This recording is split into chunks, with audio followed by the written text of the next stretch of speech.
வணக்கம் இறையன்பர்களே. இன்று நாம் பார்க்கப் போவது தமிழர்களின் வீர வரலாறும் ஆன்மீக மரபும் இணைந்திருக்கும் ஒரு அற்புத திருத்தலத்தின் முழு வரலாறு. சிவகங்கை மண்ணின் இதயத்தில் உயர்ந்து நிற்கும் மருது சகோதரர்களின் நினைவுகளை சுமந்து நிற்கும் 3 சிவலிங்கங்கள் ஒரே கோவில் வளாகத்தில் அருள்பாலிக்கும் அற்புத ராஜகோபுரம் கொண்ட அருள்மிகு காளையார் கோவில். இந்த கோவில் எப்படி தோன்றியது?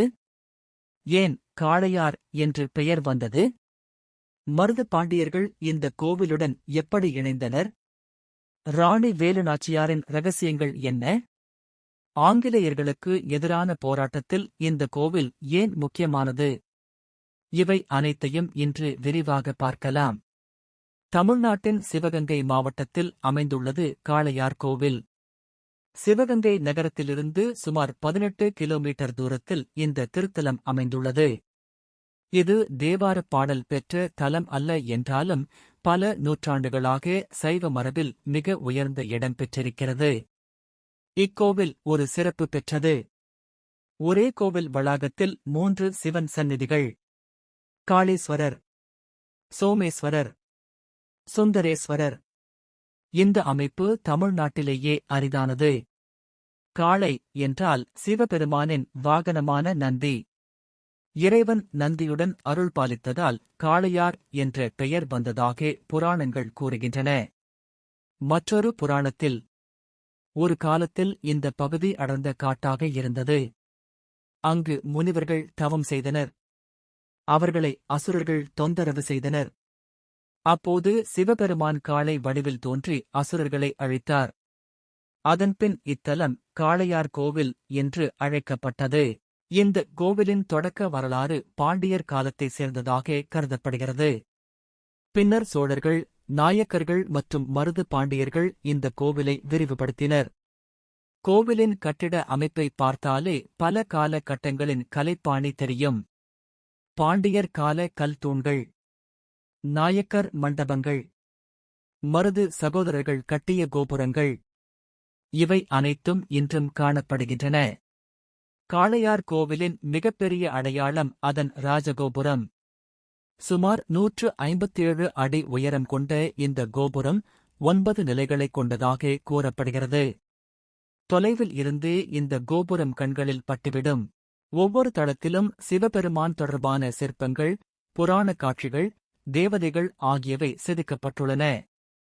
இது ஒரு ஆன்மீக கட்டிடம் மட்டுமல்ல, தமிழர் சிற்பக்கலையின் உயிரோவியம். 1. சோமேஸ்வரர். இங்கு சிவபெருமான் சோமேஸ்வரராக அருள்பாலிக்கிறார். அம்மன் சௌந்தரநாயகி. சந்திர பகவான் இங்கு வழிபட்டு தோஷ நிவர்த்தி பெற்றதாக நம்பப்படுகிறது. 2. சொர்ணகாளீஸ்வரர். இக்கோவிலின் முக்கிய மூலவர். அம்மன் சொர்ணவல்லி. சொர்ணம் என்றால் தங்கம். இந்த இறைவனை வழிபட்டால் செல்வ வளம் பெருகும் என்று நம்பிக்கை. 3. சுந்தரேஸ்வரர். மதுரை மீனாட்சி சுந்தரேஸ்வரர் தலத்தின் அம்சமாக கருதப்படுகிறார். அம்மன் மீனாட்சி. மதுரை தலத்தின் ஆன்மீக அலை இங்கும் இருப்பதாக பக்தர்கள் நம்புகின்றனர். காளையார் கோவில் என்றாலே நினைவிற்கு வருபவர்கள்: பெரிய மருது, சின்ன மருது.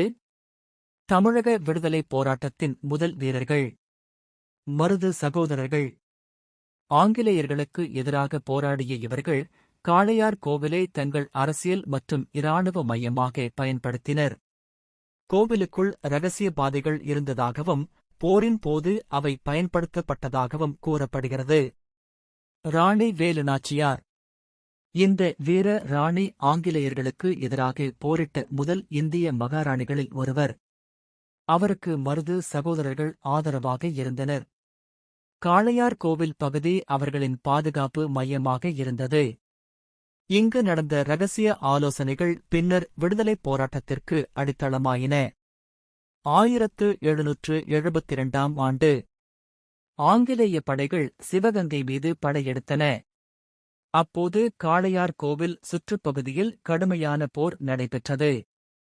பல வீரர்கள் உயிர் நீத்தனர்.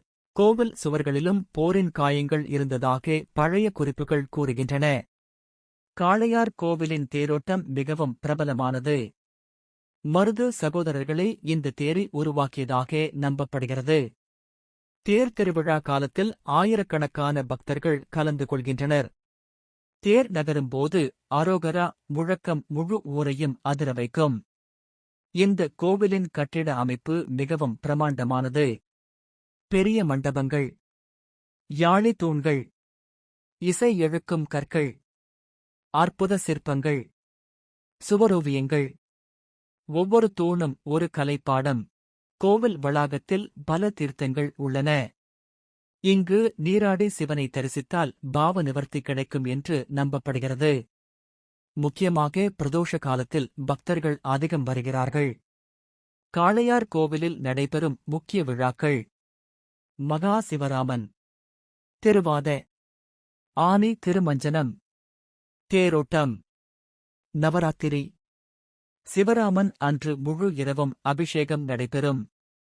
பல பக்தர்கள் கூறும் அனுபவங்கள்: மன அமைதி கிடைத்தது, நோய் நீங்கியது, திருமண தடை நீங்கியது, வேலை வாய்ப்பு கிடைத்தது என்பன. இந்த கோவிலில் இரகசிய சுரங்கப் பாதைகள் இருந்ததாக மக்கள் நம்பிக்கை. போர்க்காலங்களில் அரச குடும்பம் பாதுகாப்பாக செல்ல அவை பயன்படுத்தப்பட்டதாக கூறப்படுகிறது. இதற்கு உறுதியான ஆதாரம் குறைவாக இருந்தாலும் உள்ளூர் மரபு கதைகளில் இது முக்கிய இடம் பெறுகிறது. சைவ சித்தாந்தத்தின் ஆழமான தாக்கம் இந்த தலத்தில் காணப்படுகிறது. தென்னாடுடைய சிவனை போற்றி என்ற உணர்வை முழுமையாக உணர வைக்கும் தலம் இது. ஆன்மீகம். நிறைவு உரை. காளையார் கோவில் என்பது ஒரு கோவில் மட்டும் அல்ல, ஒரு வீர வரலாறு, ஒரு ஆன்மீக மையம், ஒரு தமிழர் அடையாளம். மருது சகோதரர்களின் சுதந்திர குரல் இன்னும் இந்த கோபுரங்களில் ஒலிக்கிறது. ராணி வேலுநாச்சியாரின் வீர சுவாசம் இன்னும் இந்த மண்ணில் வாழ்கிறது. சிவபெருமானின் அருள் இன்னும் இந்த தலத்தில் பொங்குகிறது. ஒருமுறை இந்த கோவிலுக்கு சென்று தரிசித்தால் நீங்கள் வரலாற்றையும் உணர்வீர்கள், ஆன்மீகத்தையும் உணர்வீர்கள். ஓம் நமசிவாய.